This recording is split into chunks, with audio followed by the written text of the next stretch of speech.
this comes as no surprise to anybody who knows me, but I apparently left the iron rake back at my house, so we gotta go get that.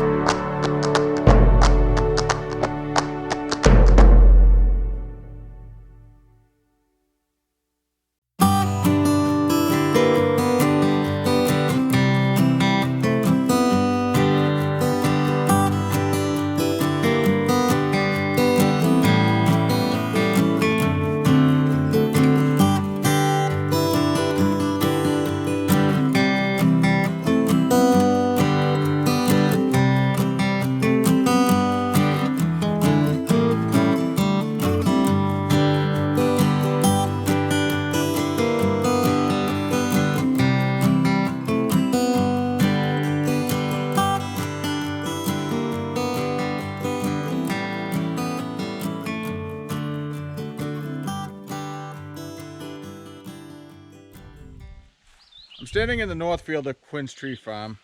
This is now balsam fir, but originally it was planted with Scotch pine. That was in the early to mid 1970s when my father got into the Christmas tree business.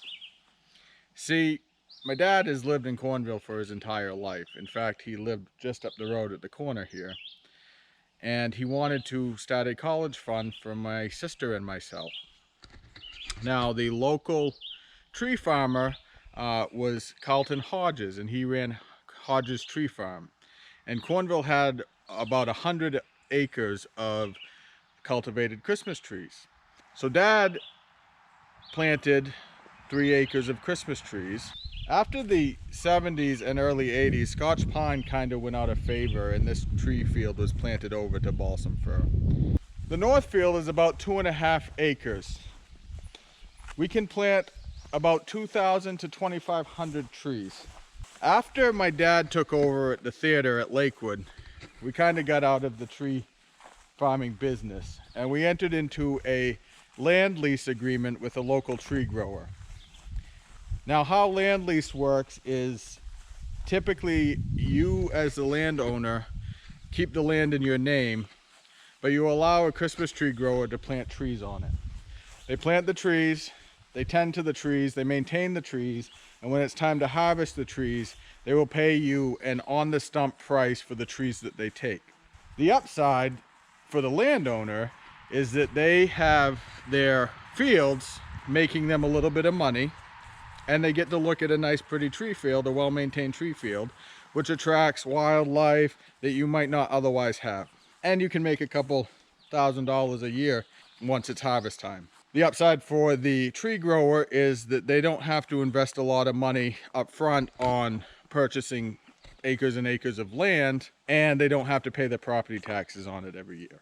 Now, in the state of Maine, we do have something called the Tree Growth Program that allows large tracts of land to have much lower tax rates than other land if you plan to grow trees on them. And luckily, Christmas trees are a part of that.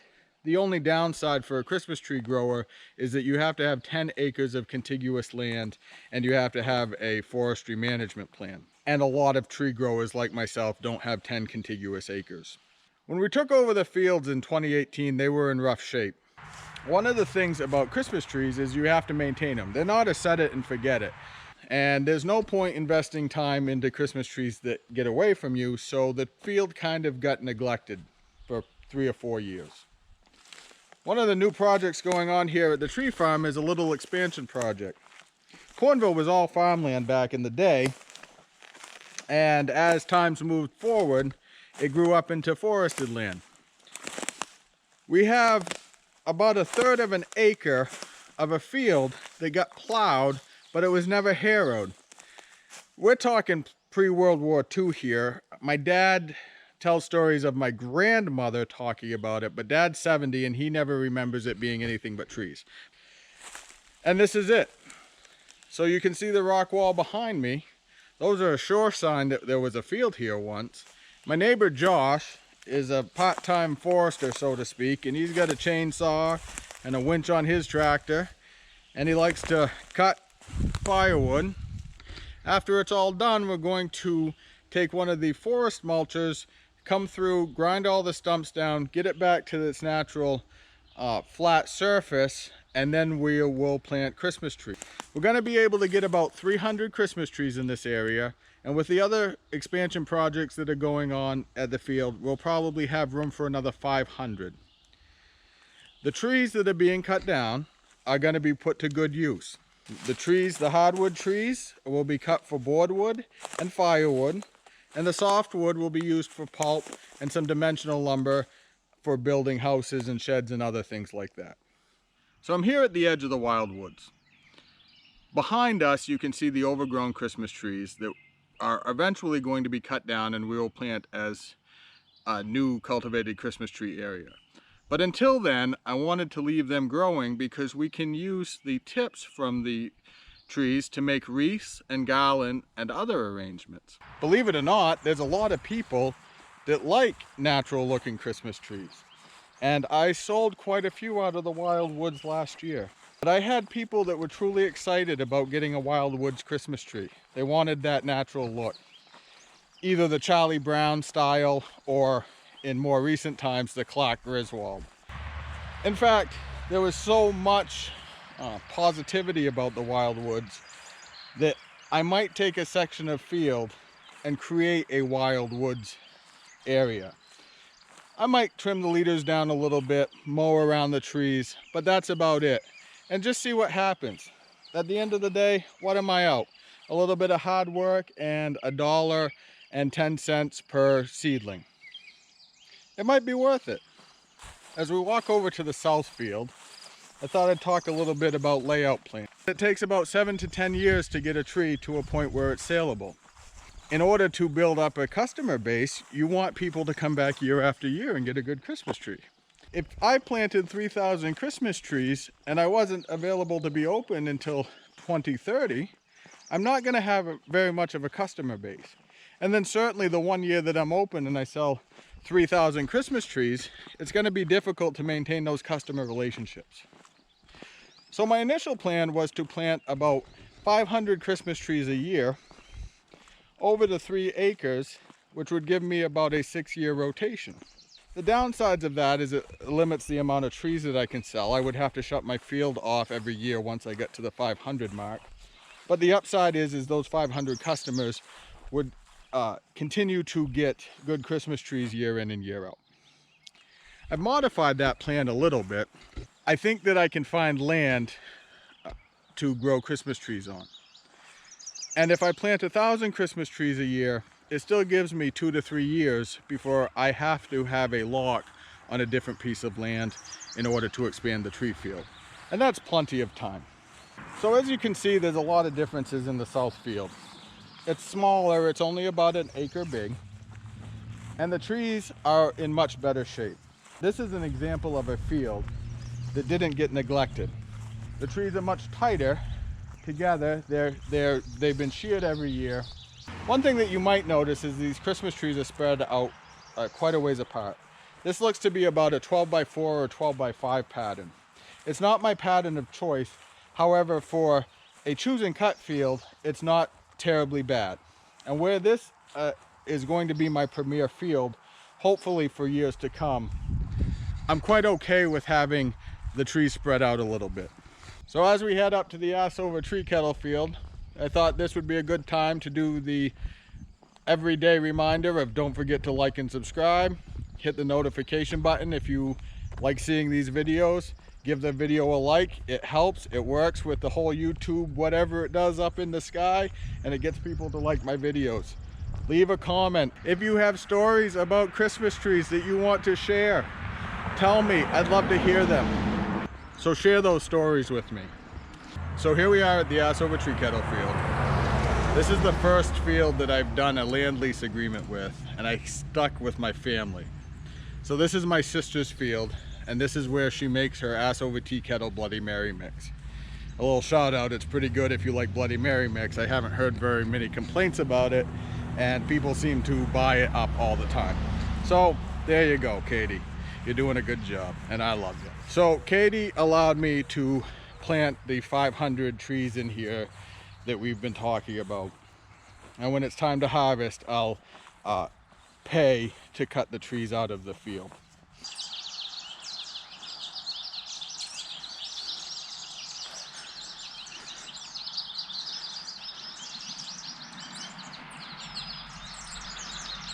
Tell me if you have had a bird nest in your Christmas tree in the comments down below. It's always good luck. It's got to be a good Christmas if you find one. I wanted to show you this guy. He's the shining star in the Assover tree kettle field. I gave him a flag of his own so that we can mark his progress. But right now this guy is growing like crazy. So I thought I'd take a couple of minutes to talk about the growing practices that we maintain here at Quinn's Tree Farm. We only plant balsam fir Christmas trees, with the exception of a few white pines that we have now. And when I say a few, I mean less than 10.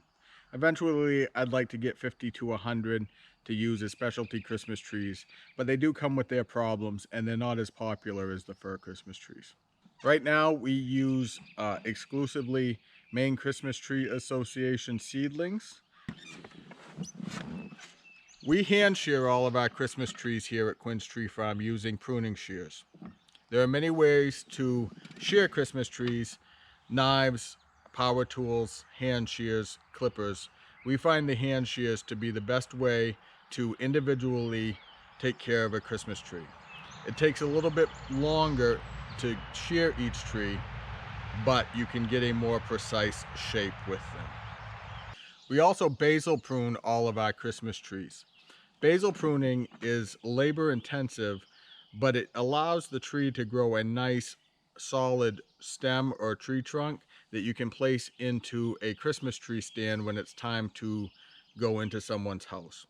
It also allows us to mow tree fields better and allows us to be more precise with our spraying technique when we do have to use herbicides and other pesticides. We mow our Christmas tree fields regularly. The north field gets bush hogged once a month, and the south field and the Assover tree kettle field I mow with my finish mower to keep those in tip-top shape. We do use pesticides, specifically glyphosate or Roundup as it's known by the commercial name. We do not aerial spray. What we end up doing is taking our backpack sprayer and individually spraying each tree row or spot spraying difficult areas. The positives to this is it reduces mowing time and it reduces fuel cost and fuel use. By using herbicide in the tree rows, we can mow straight lines and we can get in and out of the field faster. It also promotes Christmas tree growth. By reducing the competition in the tree rows, it allows for our trees to grow at a faster rate, and we can turn over a Christmas tree field in 7 to 10 years as opposed to 10 to 14 years. When we do spray, I take as many precautions as I can. I always wear long pants, and I do use the backpack sprayer so that I can get right down and dirty and get only the areas that I want to get. Using Roundup can be dangerous to Christmas trees because it will kill the live growth of a Christmas tree, and we don't want that at all. This year I plan to reduce the rate of Roundup per gallon. My goal is not to completely destroy all the vegetation underneath the tree, but I do want to slow it down enough so it doesn't cause competition for the Christmas trees. Also, one of the future videos that I would like to do is kind of run an experiment. Do a strip of Roundup and then do a strip of some of the different ideas that people have. So if you have some ideas of natural herbicide remedies that you'd like to see sprayed next to a chemical remedy, let me know and we can try those in a future video. So what do we have for equipment? Well, as we all know, I have the John Deere 1025R subcompact tractor with the bucket, the mid-mount mower, and then the snowblower in the winter. I also have a 4-foot county line bush hog that goes along with that. I have a Wallenstein BX42 chipper that goes on the back of the tractor. And then I have a grader blade and rock rake. When it comes to non-tractor equipment, we have the backpack sprayer, a 4-gallon solo backpack sprayer. I have a couple sets of pruning shears, pruning clippers, and then the larger pruning clippers to cut down the bigger branches. Probably the most important thing that we have here at the tree farm is man muscle. It's very labor intensive, and we put a lot of energy into the Christmas trees. So I hope you enjoyed the tour of Quinn's Tree Farm. Small 3-acre Christmas tree farm located here in Cornville, Maine. It's a labor of love, and I hope you enjoy the Christmas trees as much as I enjoy growing them for you. With that being said, I would rather feel bad in Maine than feel good anywhere else. So there you go, my friends. I'll see you soon.